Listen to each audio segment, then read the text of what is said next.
Hello guys, welcome to my channel let's track judiciary. आज limitation की last class है और इसमें मैं सेक्शन 21 से लेकर और 27 और इसके बाद रिपील सेविंग है वो करने की ज़रूरत नहीं होती है। तो आपको पूरा लिमिटेशन एक्ट आज ख़त्म हो जाएगा। तो मैं आपको 21 से लेकर 27 तक करवा रही हूँ। और देखिए, मैं एक एक सेक्शन पे एक वीडियो भी बना सकती थी, लेकिन उसकी ज़रूरत नहीं है। जितना सेक्शन जो इम्पोर्टेंट है मैंने उसको उतना ही टाइम दिया है। आपको अगर सेक्शन समझ में आ गया ना, तो आप मेंस प्रीलिम्स सब जगह क्लियर आंसर दे सकते हैं और मेंस में लिख भी सकते हैं अगर आपको कॉन्सेप्ट समझ में आ गया तो। चलिए, मैं कोशिश करूंगी कि आपको कॉन्सेप्ट समझ में आए। तो स्टार्ट करते हैं सेक्शन 21 से। मैंने 1 से लेके 20 कवर करवा दिए हैं। आप मेरे चैनल पे लिमिटेशन की प्लेलिस्ट में जाके देख सकते हैं और उसका लिंक मैं डिस्क्रिप्शन बॉक्स में भी दे दूंगी। चलिए स्टार्ट करते हैं सेक्शन 21। देखिए क्या कहता है। अफेक्ट ऑफ सब्स्टिट्यूटिंग और एडिंग न्यू प्लेंटिफ और डिफेंडेंट। क्या कहता है देखिए सबसेक्शन 1। किसी भी सूट में आप अगर प्लेंटिफ या डिफेंडेंट को आगे जाकर ऐड करते हैं, यानी कि आपने एक दिन सूट इंस्टीट्यूट कर दिया, उसके बाद यानी कि 1 तारीख को किया, 10 तारीख को आपको प्लेंटिफ को ऐड करना है या डिफेंडेंट को करना है, तो कोर्ट में ये नहीं है कि आप किसी भी दिन जाके, क्योंकि इससे क्या होगा, प्रोसीडिंग खिंच जाएगी कोर्ट की। इसीलिए बोला हुआ है कि जो पार्टी जब बनी तब ही माना जाएगा कि उसी दिन सूट हुआ है इंस्टीट्यूट। यानी कि 10 तारीख को किया तो 10 तारीख ही मानी जाएगी जिस दिन आपने प्लेंटिफ और डिफेंडेंट को पार्टी बनाया है। ये कहता है subsection 1। Where after the institution of a suit a new plaintiff और डिफेंडेंट इज सब्स्टिट्यूटेड और added, suit be deemed to have been instituted when he was so made a party। Subsection 1 कहता है ये। और प्रोवाइजो क्या कहता है, exception. Proviso देखिए क्या कहता है। सपोज कीजिए गलती से छूट गया कोई, अगर मान लो किसी प्लेंटिफ या डिफेंडेंट गलती से छूट जाता है, यानी कि आपकी गलती गुड फेथ में है, मिस्टेक मेलाफाइड नहीं है, गुड फेथ में है, तो देखिए तो कोर्ट कहती है कि फिर मान लिया जाएगा कि किसी पहली डेट को सूट इंस्टीट्यूट हुआ है। कीवर्ड देखिए, मिस्टेक इन गुड फेथ, ये होनी चाहिए गलती गुड फेथ में। ये होगा तो आप क्या करेंगे, जब वो ऐड हुई है पार्टी उस या सब्स्टिट्यूट हुई है, तो उससे पहले किसी भी डेट को ऑन एनी अर्लियर डेट भी मान सकती है। ठीक है। अब सबसेक्शन 2 है, वो भी एक एक्सेप्शन ही है। किसकी, सबसेक्शन 1 की। देखिए क्या कहता है। असाइनमेंट और डिवोल्यूशन किसी इंटरेस्ट का होता है, यानी कि या तो किसी राइट को असाइन करना, यानी कि प्लेंटिफ को डिफेंडेंट बना देना, डिफेंडेंट को प्लेंटिफ, तब भी आप ये चीज बढ़वा सकते हैं। क्या, यानी कि जो पीरियड ऑफ लिमिटेशन है वो भी उस टाइम पे भी जब वो डिवोल्यूशन या असाइनमेंट हुआ तब मान लिया जाएगा। ठीक है। So no question of limitation arise under section 21 in case of devolution और assignment of interest during pendency of suit. ठीक है। तो ये और एक्सेप्शन हो गई है। उसके बाद सेक्शन 21 में इतनी ही बात है। आई होप आपको समझ में आ गया होगा, कोई खास इसमें साइंस नहीं है। उसके बाद सेक्शन 22 क्या कहता है देखिए। जब टोर्ट और कॉन्ट्रैक्ट ब्रीच होता है, ठीक है, इसमें है कंटिन्यूइंग ब्रीचेस एंड टोर्ट्स। ठीक है। जब कंटिन्यू हो रहा है तो हर मूवमेंट पे नया पीरियड ऑफ लिमिटेशन चालू हो जाता है। सेक्शन 22 में यही कहा गया है। प्रीलिम में क्वेश्चन आ जाता है तो कीवर्ड क्या है, at every movement during which breach और टोर्ट कंटिन्यूज। तो हर उस पे जब तक वो कंटिन्यू रहेगा यानी कि हर मूवमेंट पे जब वो कंटिन्यू ब्रीच रहेगा या तो कॉन्ट्रैक्ट या टोट, तो वहां से पीरियड ऑफ लिमिटेशन स्टार्ट होगा, आप उस दौरान कर सकते हैं सूट इंस्टीट्यूट। ठीक है, उसके बाद है सेक्शन 23। सेक्शन 23 देखिए क्या कहता है कि suits for compensation for acts not actionable without special damage. देखिए इस सेक्शन में ये बात हो रही है कि सपोज कीजिए कोई एक्ट है, उसमें आप मान लो एक्सीडेंट हो गया और उसमें हाथ पैर टूट जाता है, अब आपको चाहिए कंपनसेशन।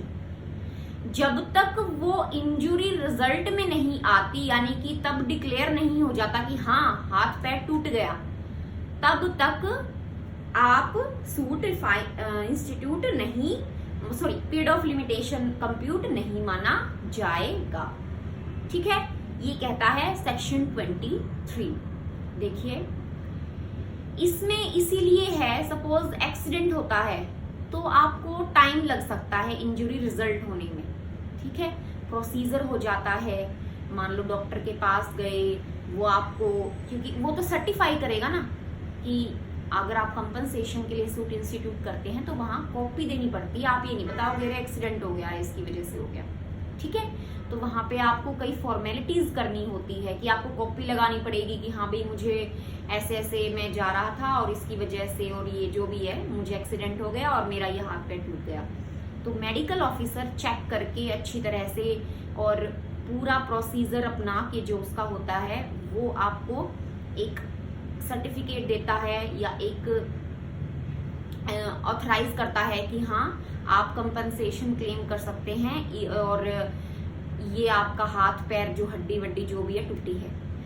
तो ये देखिए एक तरह से देखा जाए इस सेक्शन का ऑब्जेक्ट तो फेवर में है ना, क्योंकि अब वो हॉस्पिटल में है तो वहां थोड़ी ना वो सूट इंस्टीट्यूट करेगा, तो ये उसके फेवर के लिए सेक्शन बनाया गया है कि भाई आप अपनी मेडिकल फॉर्मेलिटीज पूरी करके जब पूरी हो जाएगी, इंजुरी का रिजल्ट आ जाएगा, तब आप सूट इंस्टीट्यूट कर सकते हैं, तो वहीं से पीरियड ऑफ लिमिटेशन स्टार्ट होगा। सिंपल एक ये बात लिखी गई है, मैं आपको पढ़ देती हूँ। In the case of suit for compensation for an act which does not give rise to a cause of action unless some specific injury actually results. So the period of limitation shall be computed from the time when the injury results. Keyword है when the injury results. Injury हुई नहीं, injury results. ये इसमें keyword आएगा। Prelim का question भी बन जाता है, इंजुरी लिख दिया, इंजुरी रिजल्ट्स लिख दिया या कुछ और लिख दो, ऑप्शन और कुछ लिख दिए, इंजुरी रिजल्ट्स में आती है, तब ही पीरियड ऑफ लिमिटेशन कंप्यूट किया जाएगा। ठीक है, सेक्शन 24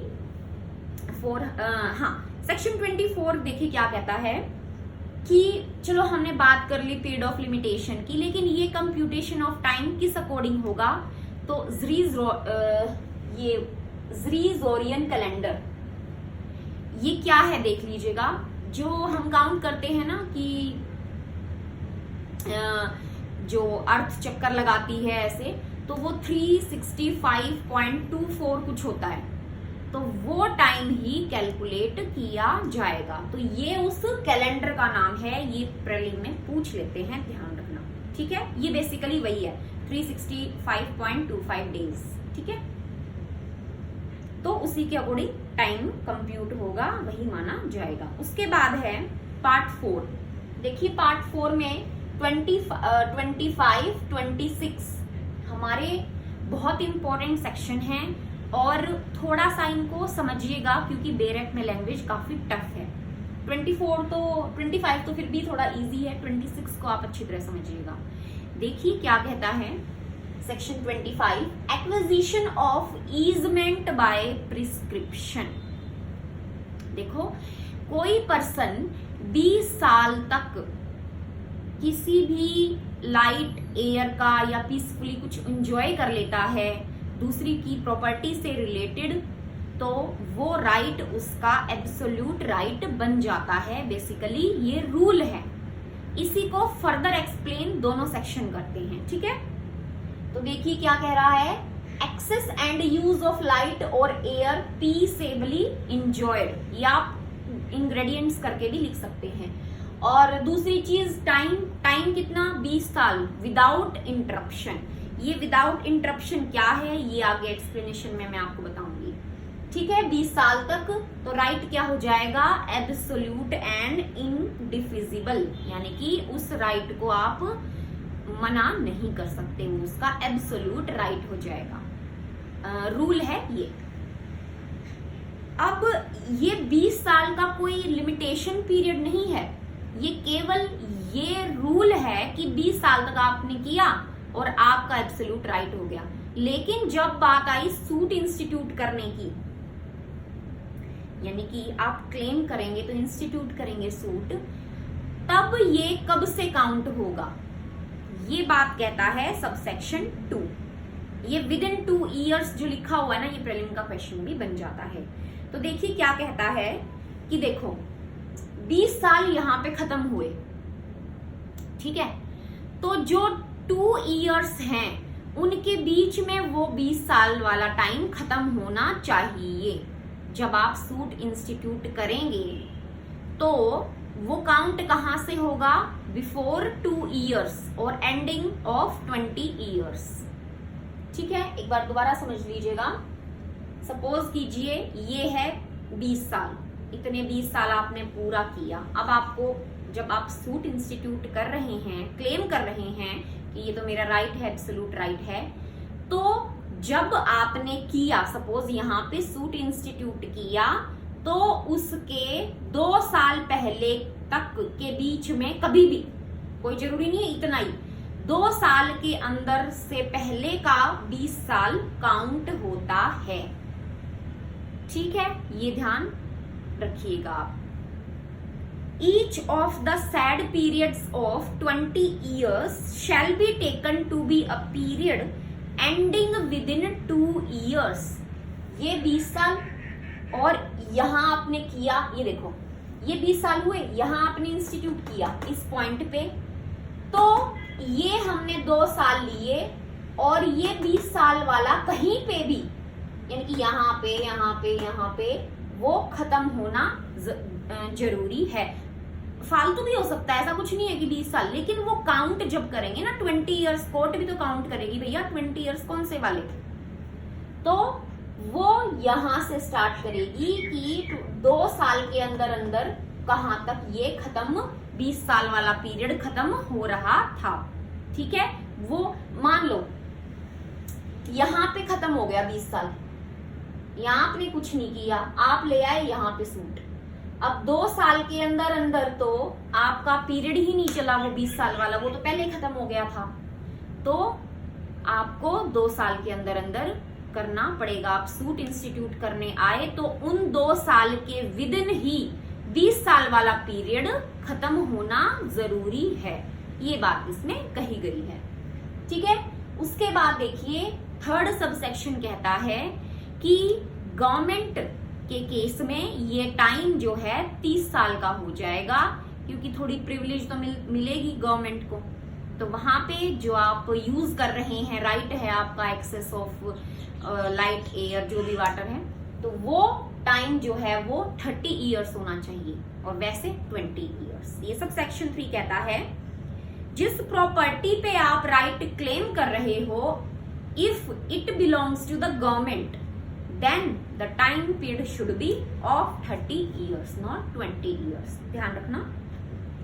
उसके बाद क्या कहती है एक्सप्लेनेशन।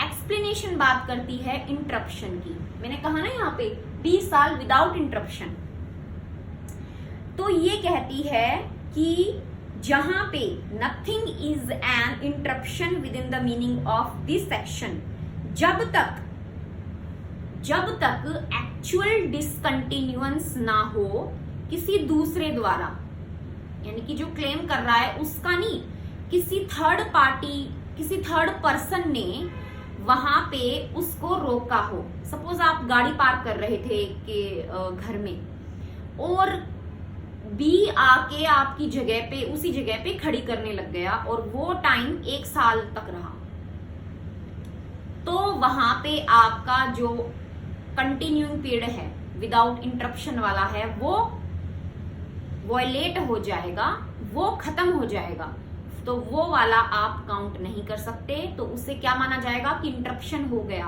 आपके राइट में, जो ईजमेंट का आपका राइट चल रहा था उसमें इंटरप्शन हो जाएगा। कौन करेगा? तीसरी पार्टी। कितने टाइम के लिए? 1 साल तक के लिए, या उससे भी ज्यादा भी हो सकता है, ये मिनिमम टाइम है।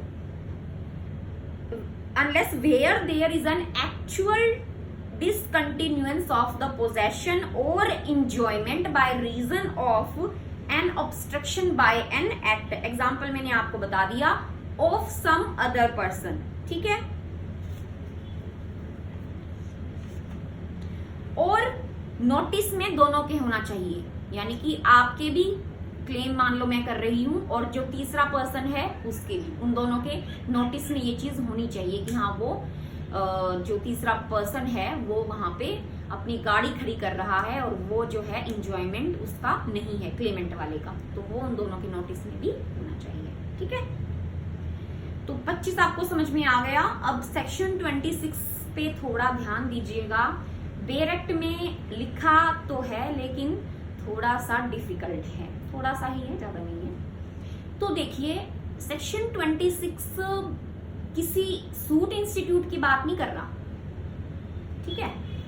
ये क्या कह रहा है कि देखिए एक बार आप सेक्शन का नाम देखिए, exclusion in favour of reversioner of servient tenement, ठीक है, ये आपने सुन लिया।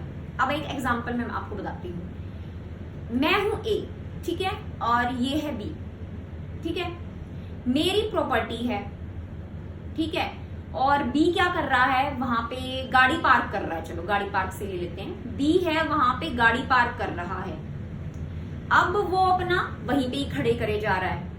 अब मैं ए हूं, मैं आराम से बैठा हूं, मुझे कोई दिक्कत नहीं है, करे जाओगे, ठीक है। मैंने क्या किया, लाइफ इंटरेस्ट बना दिया किसी को, उस प्रॉपर्टी का लाइफ इंटरेस्ट दे दिया। लाइफ इंटरेस्ट पता है ना आपको क्या होता है, मैं आपको बता देती हूँ। लाइफ इंटरेस्ट ऐसे होता है कि जब तक वो जिएगा, सपोज सी को दिया कि जब तक वो जिएगा तब तक वो उस प्रॉपर्टी को यूज कर सकता है। या मैंने 3 साल से ज्यादा, या हाँ 3 साल से ज्यादा उसको वहां उस प्रॉपर्टी को यूज करने का या ठहरने का कुछ भी दे दिया, सी को दे दिया। बी कर रहा है अपना, खड़ी कर रहा है धड़ाधड़, उसको कोई दिक्कत नहीं है। मैं हूं ए, मैंने कहा सी को यार चल तू लाइफ इंटरेस्ट है, जब तक तू जिए कर एंजॉय वहां पे, और या 3 साल से ज्यादा 4 साल का दे दिया वहां पे, चल ठीक है यार रह ले तू, ठीक है। अब वो बंदा करता रहा बी 20 साल से भी ऊपर हो गए करता रहा। अब वो चला गया कोर्ट के पास कि भाई मेरा तो ईजमेंट राइट हो गया यहाँ पे, मैं तो खड़ी करूंगा अपनी। तो जो वो टाइम है, ये सेक्शन ये कह रहा है कौन सा, या तो लाइफ इंटरेस्ट वाला या 3 साल से फालतू, हमने यहाँ पे 4 लिया, वो एक्सक्लूड कर दिया जाएगा। वो हो गया मान लो 20 साल से कम, तो कोर्ट कहेगी भाई कहाँ 20 साल से 20 साल का तो नहीं हुआ time period without interruption, interruption तो हो गई किसकी, बी की ए की, दोनों की कह लो, क्योंकि ए की प्रॉपर्टी थी, बी वाले वहां पे एंजॉय कर रहे थे। तो ये सेक्शन इस चीज को कह रहा है। दूसरे पार्ट में क्या कह रहा है देखिए, मैंने पूरा नहीं पढ़ा है इसको क्योंकि आप कंफ्यूज हो जाएंगे, मुझे भी बताने में थोड़ी दिक्कत आएगी। दूसरी बात क्या हो रही है कि इंटरेस्ट टर्म खत्म होने के बाद, लाइफ इंटरेस्ट और टर्म खत्म होने के बाद 3 साल के अंदर अंदर रिवर्सनर यानी कि ए जो है वो रेजिस्ट करना जरूरी है। किस चीज को, कि इसका राइट वहां पे नहीं है, तभी वो एक्सक्लूड होगा, नहीं तो नहीं होगा। ये है दूसरा पार्ट। अब इनको जोड़ देना, ठीक है। मैं एक बार दोबारा समझा देती हूँ। ए की प्रॉपर्टी थी, बी अपना एंजॉय कर रहा है, ए ने सी को दे दिया लाइफ इंटरेस्ट या 3 साल से ज्यादा का कि भाई तू रह ले कोई बात नहीं, ठीक है। अब जो ए है, लाइफ इंटरेस्ट सपोज खत्म हो गया या 4 साल या 3 साल जो भी है वो कंप्लीट हो गई। अब ए जो है वो 3 साल के अंदर अंदर उस चीज को रेजिस्ट करे। किसे? जो वो इंजॉय कर रहा है, जो वो ईजमेंट इंजॉय कर रहा है। तो किसके 3 साल? वो टाइम पीरियड कौन सा 3 साल? जब आपका इंटरेस्ट, लाइफ इंटरेस्ट था जो सीखा, या वो 3-4 साल वाला पीरियड खत्म होगा, उसके विद इन 3 ईयर्स। ये वाला टाइम पीरियड कितना है? 3 ईयर्स। वो रेजिस्ट करता है, तभी ये जो है टाइम, ये एक्सक्लूड होगा। कौन सा टाइम? लाइफ इंटरेस्ट और 3 साल से ज्यादा वाला। वो टाइम क्या होगा?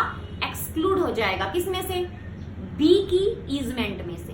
वो तभी होगा जब वो 3 साल के अंदर अंदर रेजिस्ट करे। तो देखा ना, इसमें पीरियड ऑफ लिमिटेशन की बात हुई। तो सेक्शन 26 एक तरह से 25 को एक्सटेंड ही कर रहा है। इसमें कोई ऐसी बात नहीं है कि सूट इंस्टीट्यूट करना है या आपको पीरियड ऑफ लिमिटेशन इतना कट रहा है, नहीं। ये आप एक्सप्लेनेशन से जो हमने की उसे फर्दर मान लीजिए कि इंटरप्शन हो रही है, एक तरह से देखा जाए तो। सेक्शन 26 में यही बात है, इन फेवर ऑफ रिवर्शनर, यानी कि ए के फेवर में हुआ, ऑफ सर्वियंट टेनमेंट, यानी कि सर्वियंट किसकी हुई? बी की। उसके ऊपर उसका जो फेवर कर रहा है, ठीक है। Exclusion in favour of reversioner of servient tenement. तो ये बात क्लियर हो जानी चाहिए सेक्शन 26 की। ये एग्जाम्पल से आप याद रखना, बेरक में थोड़ी सी, ज्यादा नहीं है पर थोड़ी सी टफ लैंग्वेज है, तो अच्छी तरह शायद समझ में ना आए। इस एग्जाम्पल को अगर आप रखेंगे तो अगर कोई प्रॉब्लम बेस अगर आता है तो मैं ऐसा कोई क्वेश्चन ले लूंगी, क्योंकि फिर और भी कॉन्सेप्ट क्लैरिटी हो जाएगी, ठीक है। बाकी इसमें से मैंने नहीं देखा है, लेकिन मैं फिर भी एक बार ट्राई करूंगी कि अगर मुझे प्रीवियस ईयर में कोई ऐसा क्वेश्चन मिलता है तो मैं देखूं कि सेक्शन 26 से रिलेटेड है या नहीं, ठीक है। तो ये हो गया हमारा सेक्शन 25-26, ठीक है। उसके बाद आता है सेक्शन 27, लास्ट सेक्शन है, extinguishment of right to property, ठीक है। ये क्या कहता है? ये बात करता है एडवर्स पोजेशन की। ये सेक्शन कहता है कि सपोज आपने कोई प्रॉपर्टी ले ली है, उसके बाद आप अगर 12 साल तक आपको पता ही नहीं उस पे क्या हो रहा है क्या नहीं हो रहा है, और दूसरा बंदा आकर, बी आकर उस पे अपना हक जता रहा है, तो आपका राइट वहीं पे खत्म हो जाएगा। क्यों भाई? आपने 12 साल तक आप क्या कर रहे थे? आपने अपनी प्रॉपर्टी की बुझ क्यों नहीं ली, वहां सूझबूझ क्यों नहीं ली? आपको वो राइट खत्म हो जाएगा। जिसके कब्जे में, अब बी के कब्जे में है तो उसकी प्रॉपर्टी हो जाती है। Extinguishment of right to property, यानी कि राइट खत्म हो जाना। किसके कॉन्टेक्स्ट में? प्रॉपर्टी। एक बार मैं सेक्शन पढ़ देती हूँ। At the determination of the period, यानी कि डिटरमाइन हो गया है, एंड हो गया है period, limited to any person for instituting a suit, यानी कि ए का पीरियड खत्म हो गया, for possession of any property, तो उसका जो राइट है ऑफ प्रॉपर्टी वो भी खत्म हो जाएगा। सिंपल ये बात कह रहा है सेक्शन 27, ठीक है। उसके बाद इसमें एक केस लिख लेना, बाकी मैं लिमिटेशन के सारे केस उठाऊंगी, शायद 10-12 केसेस बनते हैं तभी करवाऊंगी। आप एक केस लिख लेना, रविंदर कौर गरेवाल वर्सेस मंजीत कौर 2019। इसका मैं इंस्टाग्राम पे पिक डाल दूंगी, आप देख लीजिएगा। तो ये लिख लीजिएगा, रविंदर कौर गरेवाल वर्सेस मंजीत कौर 2019।